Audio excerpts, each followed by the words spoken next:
সামনে আসছে রমজান। এই রেসিপিগুলো রাখতে পারেন ইফতারের সাথে। ভেজিটেবলস খাওয়ারও একটা উপকার আসবে, বাচ্চারাও খাবে খুব আকর্ষণ করে। এতটা মজার হয়। সবাইকে আসসালামু আলাইকুম। সত্যি বলছি, যতটা দেখতে ভালো ততটা খেতেও অসাধারণ। তাহলে চলুন দেখে আসি আমরা। একটা ব্লেন্ডার নিয়েছি এখানে। আমি নিয়ে নিব 3 কাপ ময়দা। আপনারা চাইলে কিন্তু আটা দিয়েও করতে পারেন এই কাজটা। 3 কাপ পানি নিয়ে নিব। পরবর্তীতে যদি লাগে ঘন বুঝে আমি পানি দিব, না লাগলে নাই। একটা ডিম দিয়ে দিলাম। একটা লেবুর অর্ধেকটা রস দিয়ে দিলাম, এই জন্য লেবুর যে ডিমের গন্ধ আছে ওটা থাকবে না। তাহলে লবণ দিয়ে এখন ব্লেন্ডার করে ফিরে আসছি। লবণটা পরবর্তীতে আবার চেক করে দেখবেন। এই যে দেখুন, এটা ব্লেন্ডার করলে ভালো হয়। হ্যান্ড দিয়ে যদি একটা বিট করেন সেক্ষেত্রে দলা দলা থেকে যায়।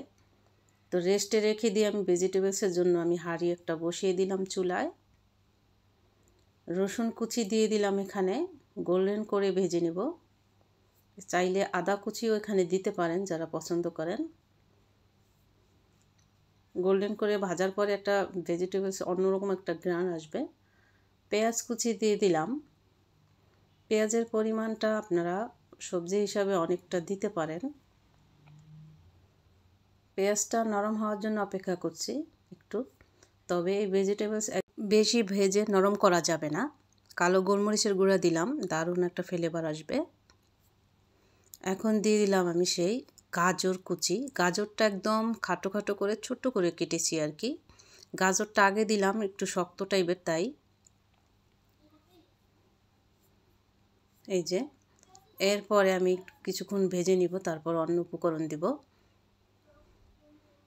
পেঁয়াজ পাতা দিয়ে দিলাম, একদম দেখতেই পেরেছেন কত ছোট। বাঁধাকপিও দিয়ে দিলাম, লম্বা করে না, একদম ছোট ছোট করে খাটো করে কেটেছি। সবজিটা এইভাবে ভাজতে হবে, একদম সতেজ থাকবে, কালারটা একদম সুন্দরই থাকবে, টাটকা একদম। সয়া সস 1 চামচ দিয়ে দিলাম, লবণ দিয়ে দিলাম।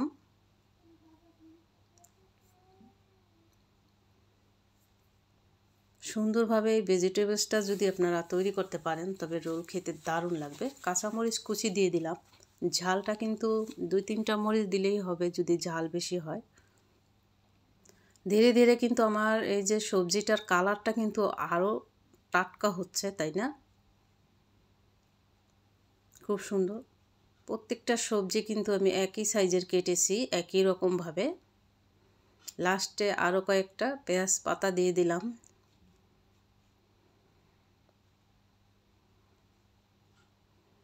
সামান্য 1 চামচের মতো কর্নফ্লাওয়ার দিয়ে দিলাম। কর্নফ্লাওয়ার দেওয়াতে সবজিটা জাস্ট অন্যরকম হবে, একদম ঝরঝরে থাকবে।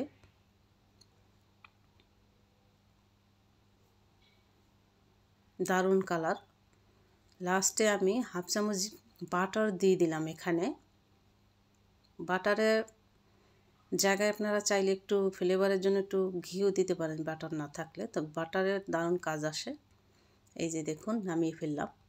আশা করি এভাবে কেটে নেবেন, কাটাটা হচ্ছে গিয়া মেন। এই যে দারুণ হয়েছে। তো ভেজিটেবলস রেডি। এখন আমি সেই ময়দার মিশ্রণটাকে এখন রুটি তৈরি করব আমি। প্রথমে একটা ননস্টিকের রুটির জন্য আমি তাওয়া বসিয়ে দিয়েছি। ননস্টিকের এই তাওয়াই ভালো হয়। আর দেখুন, এই যে আমি পাতলাও না একেবারে, আর একেবারে মোটাও না। বেশি পাতলা করলে ছিঁড়ে যাবে, আর মোটা করলে ভেঙে যাবে। ঢাকনা দিতে হবে না, ধীরে ধীরে এই যে সাদা অংশটা চলে গেলেই নামিয়ে ফেলবো। বেশি হওয়া যাবে না এই রুটি। এই যে দেখুন, একটার সাথে একটা লেগেও যাবে না। এইভাবে সবগুলো রুটি আমি তৈরি করব। দেখুন, একটু বড় করেই তৈরি করবেন, রোলগুলো বড়তে দারুণ একটা সুবিধার হবে। সবগুলো আমি এভাবেই তৈরি করে নিচ্ছি। এই যে দেখুন, কোনো কালার কিন্তু হচ্ছে না বেশি। আবারও বলছি, বেশি মোটাও করবেন না, আবার বেশি পাতলাও করবেন না।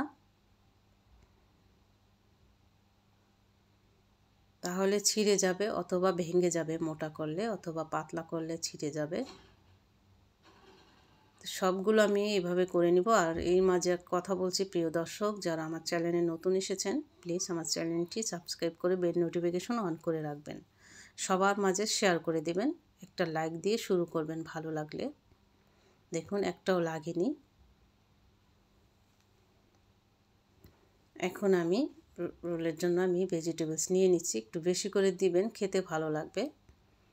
ভাঙ্গাটা কিভাবে করছি সেটাই মেন, দেখুন এই যে দেখেই বুঝে নেবেন। একটু বড় করে রুটিগুলো যদি তৈরি করেন তাহলে সুবিধা হবে এই রোলগুলো বটতে। এই যে দেখুন, তো একটা এইভাবে দেখালাম। আপনারা চাইলে ময়দা, কিছুটা ময়দা আর কর্নফ্লাওয়ার দিয়ে একটা মিশ্রণ তৈরি করে আঠার মতো কাজ করবে, মাথায় লেগে দিবেন, তাহলে জোড়াটা সুন্দরভাবে লেগে যাবে, রোলগুলো ক্ষয়ে যাবে না। এই যে দেখুন আমি সেই মিশ্রণটা তৈরি করেছি, দুইটা দেখালাম এইভাবে। এটা ছিটে যাবে, এই যে ছুটে যাবে আর কি। এই যে আমি দিয়ে দিলাম 1 টেবিল চামচ কর্নফ্লাওয়ার, 1/4 কাপের মতো ময়দার মিশ্রণ পাতলা করে এইভাবে নিয়ে আঠার মতো কাজ করবে। এই যে সবগুলো রোল আমি এইভাবে তৈরি করব, তো আপনাদের জন্য দেখিয়ে দিলাম 2-3 বার। দেখুন এটা ভাঙাটাই হচ্ছে মেন।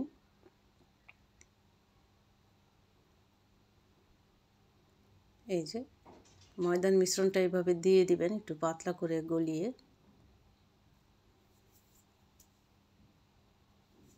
অনেক দিন রাখতে পারেন সংরক্ষণ করে, কিভাবে রাখবেন সেটাও বলে দিচ্ছি আপনাদের। তো যাই হোক, এই যে দেখুন দারুণ হয়েছে। এখানে এখন আমি ব্রেড গামস নিয়েছি, চাইলে আপনারা বিস্কুটের গুঁড়ো তৈরি করে নিতে পারেন। আর এই যে ময়দার মিশ্রণটা, এখানে ময়দা গলিয়ে নিয়েছি, এখানে লবণ দিয়ে হালকা এইভাবে ডুবিয়ে নিলাম। ডুবিয়ে নেওয়ার পরে আমি এখন ব্রেড গামসে দিয়ে দিব। এই যে এখন বলে দিচ্ছি, এই যে ব্রেড গামস দিয়ে যে মেশালাম, এই অবস্থায় কিন্তু আপনারা ঢেকে রাখতে পারেন অনেক দিন, যখন লাগবে নামিয়ে ভেজে খেতে পারেন। ভাজার আগে আধা ঘন্টা আগে নামিয়ে রাখবেন, তাহলে একটু শক্ত ভাবটা ছাড়বে, ভালো হবে। তো প্রতিদিন কষ্ট না করে একদিন অনেক দিন বানিয়ে অনেক দিন খেতে পারবেন, অনেকগুলো বানিয়ে। এখন আমি ভাজবো, ভাজার জন্য আমি একটা হাঁড়ি বসিয়ে তেল গরম হতেই দিয়ে দিলাম। অতিরিক্ত গরম তেলে দিবেন না, তাহলে কিন্তু ব্রেডক্রাম্বসগুলো পুড়ে একদম খারাপ দেখাবে। মিডিয়াম টু লো আঁচে রেখে ভাজবেন, অনেকটা ক্রিস্পি হবে, শব্দটা শুনলেই বুঝবেন। আর এতটা মজার হয়, তেল কিন্তু ভিতরে একদম ঢুকে না, যেহেতু কর্নফ্লাওয়ার দিয়ে করা। ময়দার যে পাতলা মিশ্রণটায় ডুবালাম, ওইটা কিন্তু কর্নফ্লাওয়ারও কিছুটা মিক্স করা ছিল। এই যে দেখুন শব্দটা দেখুন,